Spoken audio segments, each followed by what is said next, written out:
Welcome, brothers and sisters. God bless you. I'm your host, Deacon Alex. Welcome to another episode of Faith the Nation. And we're going to get right into it. We have an update. If you guys are subscribed to the new YouTube channel, thank you guys for subscribing. Please be sure to hit the bell notification. And also, please be sure to hit that like button down below. That really helps us push the algorithm. We're going to get into a quick update. I did a emergency update basically while I was out at work earlier today. I was hearing about the Iranian missile strikes, and it's being dubbed as Iran Strikes Back. Of course, we all know that Donald Trump had struck the Iranian nuclear sites in Fordow, Natanz, and Esfahan in Iran, and it was only a matter of time. We talked about this on the live stream on the Christ Forgiveness YouTube channel with me and Brother Matthew. We went into this. We talked about what was going to come next, and it happened today. We had the live stream last night, so if you guys are watching at the time of this video, today was the day that they struck back, okay? So what happened was Iran had sent off some missiles towards some of the military bases within the region, mostly aiming for Iraq and in Qatar. Okay, and so there were some bases there that got struck. They were targeted in a ballistic missile attack, and what is being reported as of right now is that there were no American military casualties nor civilian casualties, thank God. And that's what we were praying for. Even at the time of the video, when I was hearing about it, that was definitely just something that was in my prayer, because if something like that were to happen, then the United States, especially someone dealing with someone like Donald Trump, he would almost have to respond back again, and that's something that we just don't really want. Right? We don't want an escalation. We want there to be a ceasefire. And it seems as though after that missile strike, being that there was no casualties and that there was no major damage to any military bases, it seemed as though that Iran had given a heads up about a response. And so the United States military had time to either evacuate all personnel, or even evacuate particular military equipment, to get it out of the way from the crosshairs of this missile strike. And so that seemed to have happened, and we're getting word back that the update is now that Donald Trump has declared that he is not going to respond any further. In fact, now it is being reported, I'm going to read a Truth Social post from Donald Trump. He says, congratulations to everyone. It has been fully agreed by and between Israel and Iran that there will be a complete and total ceasefire in approximately 6 hours from now, when Israel and Iran have wound down and completed their in-progress final missions for 12 hours, at which point the war will be considered ended officially. Iran will start the ceasefire, and upon the 12th hour, Israel will start the ceasefire. And upon the 24th hour, an official end to the 12-day war will be saluted by the world. During each ceasefire, the other side will remain peaceful and respectful, on the assumption that everything works as it should, which it will. I would like to congratulate both countries, Israel and Iran, on having the stamina, courage, and intelligence to end what should be called the 12-day war. This is a war that could have gone on for years and destroyed the entire Middle East, but it didn't and never will. God bless Israel, God bless Iran, and God bless the Middle East. God bless the United States of America, and God bless the world. Donald J. Trump, President of the United States of America. And so that seems to be what's in Donald Trump's mind, and it appears that the United States has brokered some type of a ceasefire arrangement between Israel and Iran. Basically, the Iranian strike is on the United States military bases. Is Donald Trump is counting it as nothing, and I think that's the right thing to do. We were able to strike very hard the Iranian nuclear sites and get rid of their nuclear bases. The question is whether or not there was, any enriched uranium that was taken out before those strikes that were hidden somewhere else. That's going to be determined in the coming days, coming weeks, months, even years. Who really knows? Will we even find out? That's what we're going to try to find out. But if this remains to be true, what happens here with this ceasefire, and if it continues, I would say that this is probably going to be one of the best possible outcomes. I think a better outcome that could come about through this is a total regime change coming from within Iran, from Iranians, to topple the current Islamic regime, to get them out of power. We do see that the crown prince of Iran, the formerly crown prince of Iran, Reza Pahlavi, is currently calling for an uprising of Iranians to essentially overthrow the current regime, the current government. And so that remains to be seen. I think that would be the best outcome, because the nuclear program, as we know it, with the Iranian regime, though it may be destroyed, though the bases may be blown away, obliterated, as Donald Trump has said, the nuclear program is really in the heart of the Ayatollah. And so that's where the nuclear program, because they're the ones that want it. He's the one that wants it, the Islamic regime.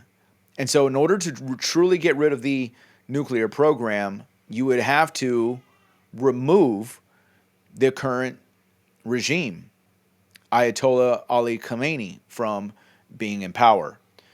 And look, it's an Islamic regime. I think what else could we expect from an Islamic extremist government? And, this whole idea about, well, some are not extreme. Some Muslims are not extreme. Well, I would say that those Muslims that are not extreme are the ones that don't follow the Quran. Okay? If you follow the Quran, then you're extreme. Okay? And I would say that the current Iranian regime is definitely extreme because they just simply believe what's written in the Quran. I don't know if Donald Trump actually knows all of this theology stuff, okay? But, we're definitely praying for him to have wisdom. We're praying that God would speak to Donald Trump and that Donald Trump would heed the words of the Lord, okay? But Lord willing, that will begin to happen, and if it's not already, we shall see how this unfolds. But they are going to be dubbing this the 12-day war, and that remains to be seen. And if it only lasts 12 days, then so be it. That we don't want a long, drawn-out war. We don't want American boots on the ground. That's not what we want, okay, at the end of the day. But, this was a tweet also from Ali Khamenei, the Ayatollah supreme leader. He says, those who know the Iranian people and their history know that the Iranian nation isn't a nation that surrenders. And so one would have to think about this Donald Trump coming out and saying that there's a ceasefire, and then you have Ali Khamenei saying that, Iranians never surrender. What exactly is going on? Was there a ceasefire deal actually made? Well, we're hoping so. We are trusting the sources. Obviously, Donald Trump is actually proclaiming that there was a ceasefire deal that was made. And this is also a response from J.D. Vance. He was just had an interview with Bret Baier on Fox. And let me play it here. Seconds ago, the president went to Truth Social and typed this. It has been fully agreed by and between Israel and Iran that there will be a complete and total ceasefire. Complete and total ceasefire is what he typed. Yep. What does that mean? How did it come about? What's the development here? Well, we were actually working on that just as I left the White House to come over here. So that's good news that the president was able to get that across the finish line. I think what it means, Brett, is quite simple. First of all, the president, without, knock on wood, having a single American casualty, obliterated the Iranian nuclear program. We are now in a place where we weren't a week ago. A week ago, Iran was very close to having a nuclear weapon. Now, Iran is incapable of building a nuclear weapon with the equipment they have because we destroyed it.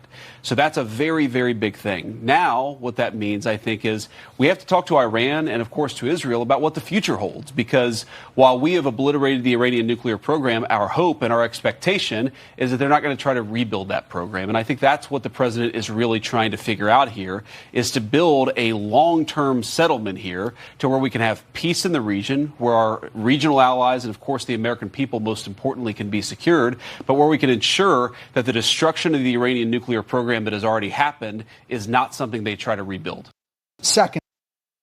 Yeah, so obviously to completely end this nuclear ambition is there would have to be some kind of inspections and things like that, but as it appears, their nuclear program has been set back definitely years. There's no way that they can enrich the uranium, nor can they actually, build a bomb, a nuclear warhead.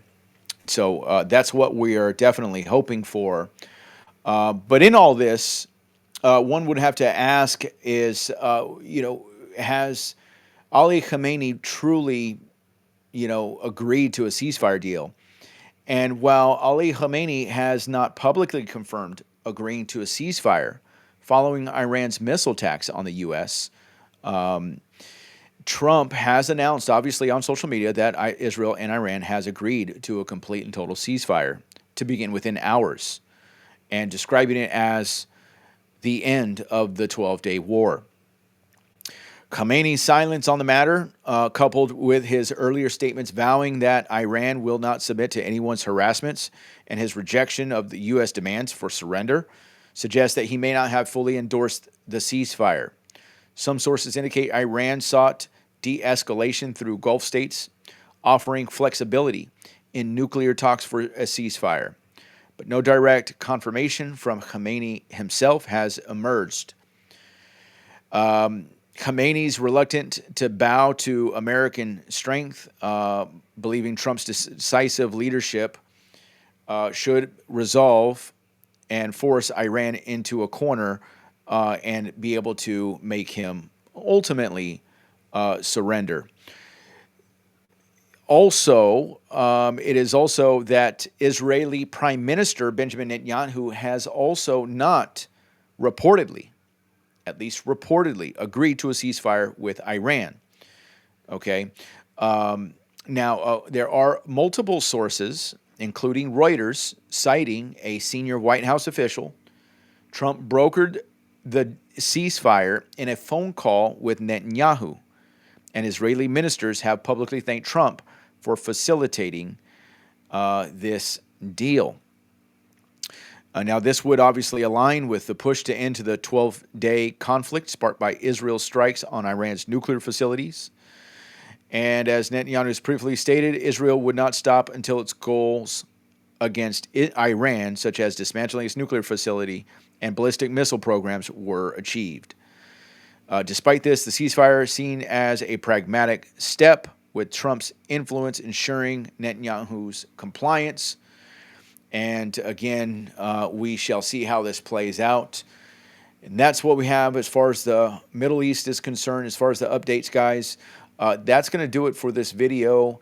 Lastly, what we want to do is we definitely want to continue to pray for the peace of Jerusalem. And in a New Testament context, how can we do that truly? And I would say that definitely the best way to pray for peace of Jerusalem is to pray for the King of Peace, to reveal himself to the Jews, to Muslims, to atheists, to people of the Middle East. Pray for the protection of our American troops in harm's way in the Middle East. Pray for wisdom with Donald Trump, that he would be an ear and listen and heed the voice of the Lord. That's going to do it for this video, guys. Thank you for watching. Again, just be sure to subscribe to the YouTube channel, and also be sure to follow us on X. A link to that is always in the description below. Again, I just want to say thank you, guys. And remember, it's time to rise up and faith the nation.